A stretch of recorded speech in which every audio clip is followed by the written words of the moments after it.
Good morning, everybody. I hope you are all well. I am also fine. Our today's topic is about past tense. Do you know what's the meaning of past? যে কোনো ঘটনার অতীত মানে past.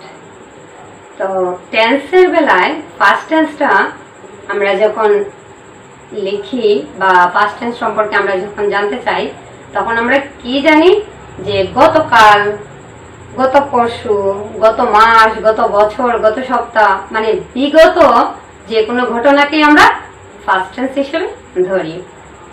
অন্যান্য টেন্সের মতো first টেন্সের আমরা 4 ধরনের সেন্টেন্স তৈরি করতে পারি।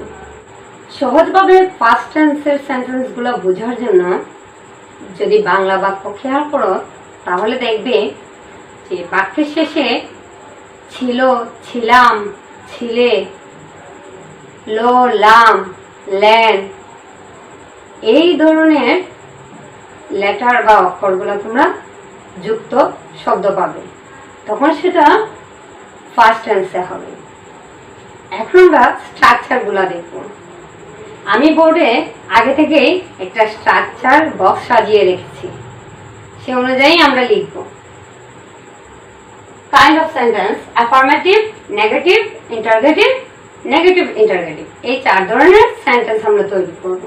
জেনারেলি ফার্স্ট টেন্সের ভার্বটা হয় ফার্স্ট ফর্ম।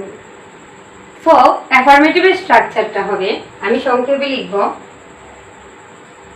সাবজেক্ট প্লাস ভার্বের ফার্স্ট ফর্ম, ভার্বের ফার্স্ট ফর্ম প্লাস অবজেক্ট বা এক্সটেনশন।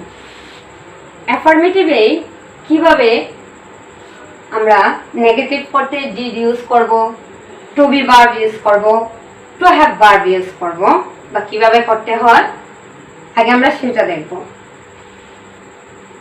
শুরুতেই অ্যাফার্মেটিভে সাবজেক্ট প্লাস ভার্ব প্লাস ভার্বের ফার্স্ট ফর্ম প্লাস অবজেক্ট যদি হয় তাহলে সেই অনুযায়ী আমি লিখব সে স্কুলে গিয়েছিল। He went. First form he went to school yesterday.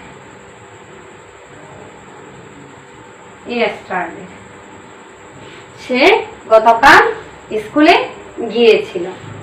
Two be verb, যখন বাক্যে কোনো মূল ভার্ব থাকে না তখন টু বি ভার্ব হিসেবে ওয়াজ, ওয়্যার, হ্যাড মূল ভার্ব হিসেবে বাক্যে ইউজ করা হয়।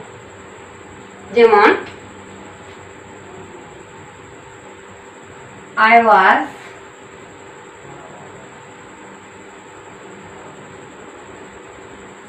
present in the meeting yesterday.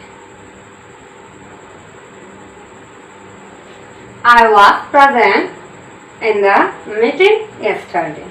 আমি গতকাল মিটিং এ প্রেজেন্ট ছিলাম। অ্যাফার্মেটিভে এই সেন্টেন্সটার ক্ষেত্রে আমি to be verb was use করেছি। টু হ্যাভ ভার্ব, যখন বাক্যে কোনো কাজ কর্তার অধীনে হয় বোঝায় তখন টু হ্যাভ ভার্ব ইউজ হয়। যেমন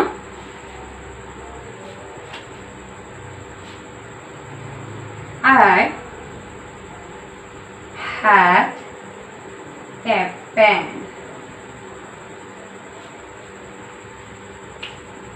I had a pen. এবার নেগেটিভ সেন্টেন্সের স্ট্রাকচার: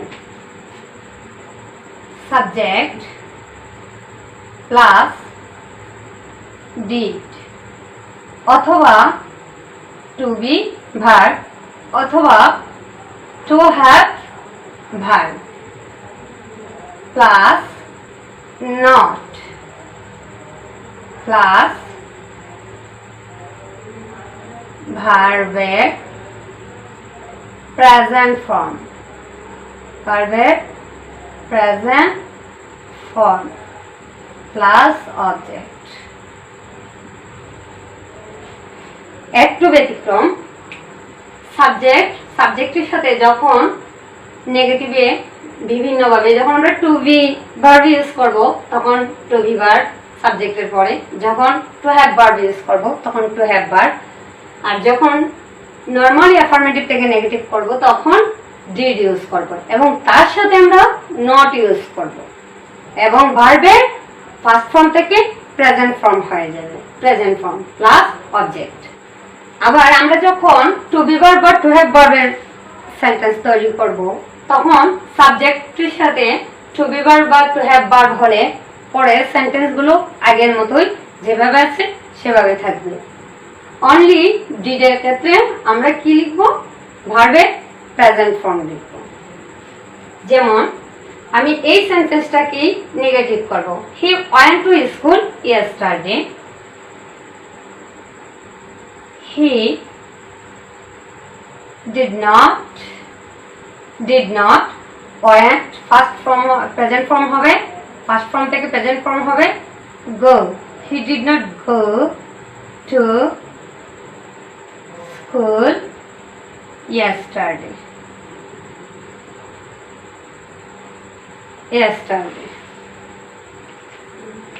Then to be verb-এর এটা আমি নেগেটিভ করব, I was present in the meeting yesterday.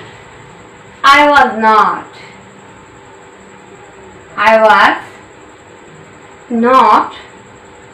তারপরে যেভাবে আছে সেন্টেন্সে বাকি অংশ, টু বি ভার্বের পরের বাকি অংশটুকু যেভাবে আছে সেভাবেই হবে।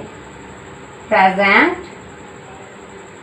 I was not present in the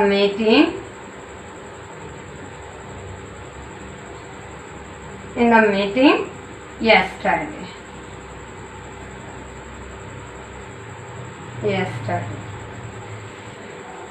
to have ভার্বের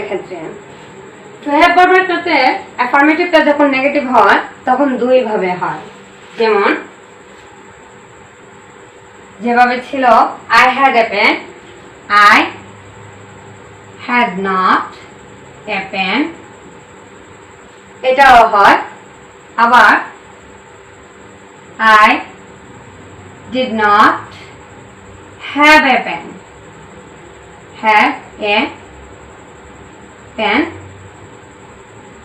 এভাবেও হয়। এবার ইন্টারগেটিভ সেন্টেন্সের স্ট্রাকচার, এই ডিড ইউজ করে যখন আমরা ইন্টারগেটিভ সেন্টেন্সের স্ট্রাকচার তৈরি করব তখন হবে, এখানে আমরা ডিড অথবা টু বি ভার্ব অথবা টু হ্যাভ ভার্ব এগুলোকে সামনে নিয়ে আসবো, তারপরে সাবজেক্ট, তারপরে ভার্বের প্রেজেন্ট ফর্ম হবে ডিডের বেলায়, আর টু বি ভার্বের বেলায় হবে যেভাবে আছে, ভার্বের পর টু বি ভার্বের পরের অংশ যেভাবে আছে ওইভাবেই হবে। ভার্বের present form plus object.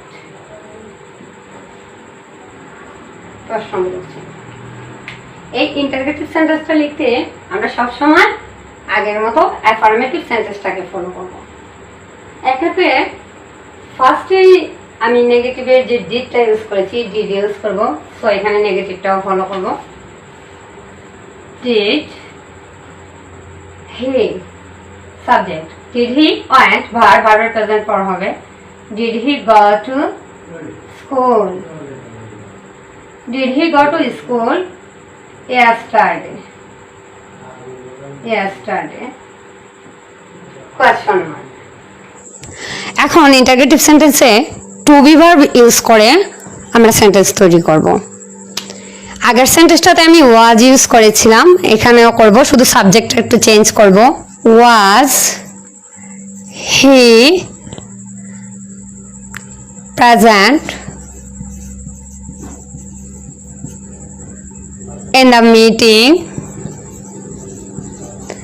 in the meeting yesterday,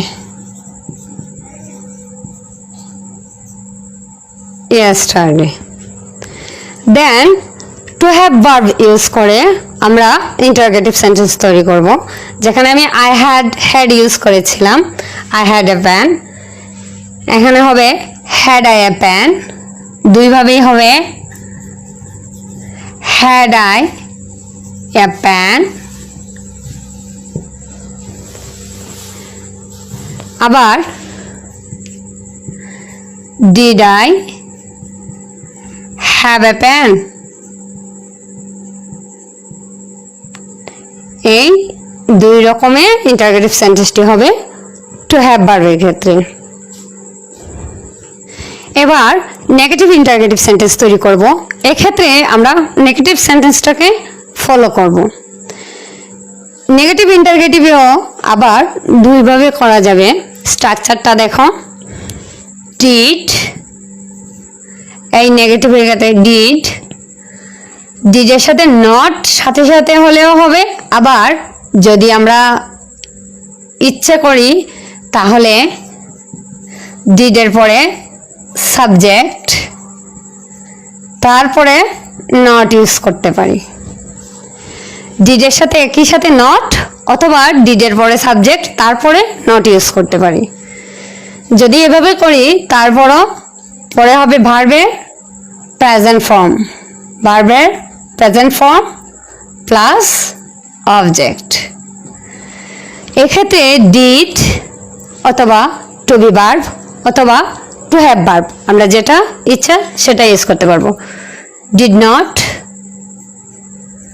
two be ভার্বের not, to be verb plus not, অথবা to have verb plus not,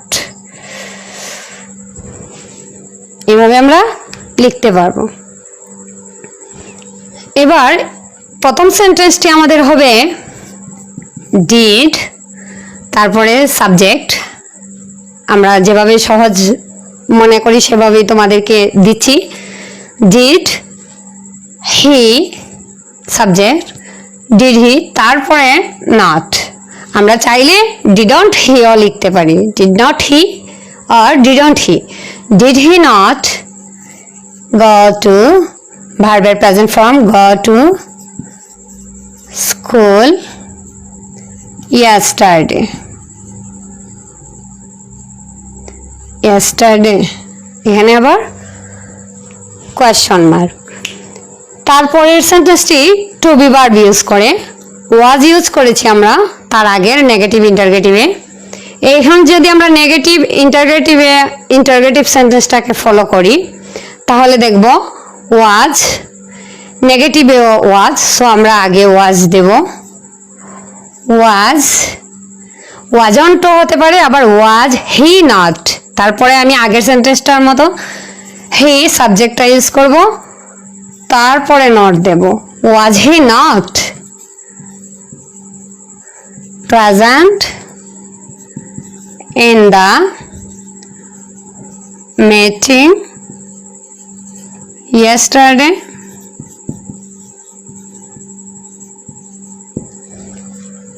then to have verb use করে আমরা নেগেটিভ ইন্টারোগেটিভ সেন্টেন্সটা লিখব। আমি আগে যে সেন্টেন্সটা লিখেছি এটা সেম আগের মতোই আবারও দুইভাবে লেখা যাবে। Had I a pen, did I have a pen. So এখানে আমি হ্যাডটাকে আগেই রাখবো। First time had I not a pen. আবার এভাবে হয় did I not have a pen, have a pen. এছাড়াও অতীতকালের দিন তারিখ সময়ের উল্লেখ থাকলে ওই সেন্টেন্সগুলো ফার্স্ট টেন্সে হয়। কোনো সেন্টেন্সে এগো বা সিন্স উল্লেখ থাকলে সেটাও ফার্স্ট টেন্সে হয়। আবার বিনয় ভদ্রতা প্রকাশ করতে কোনো সেন্টেন্সে ফার্স্ট টেন্সে হয়। কখনো অতীতের কোনো অভ্যাসগত কাজ বোঝালে সেক্ষেত্রেও ফার্স্ট টেন্সে হয়। আশা করি প্রেজেন্ট টেন্সের 4টি নিয়ম ফলো করার পরে আজ আমাদের এই ফার্স্ট টেন্সের প্রথম ক্লাসটি তোমাদের খুব ভালো লাগবে এবং আমাদের এই আজকের ক্লাসের নিয়ম অনুযায়ী তোমরা বাসায় প্র্যাকটিস করবে। আজকের মতো তাহলে বিদায়। আল্লাহ হাফেজ।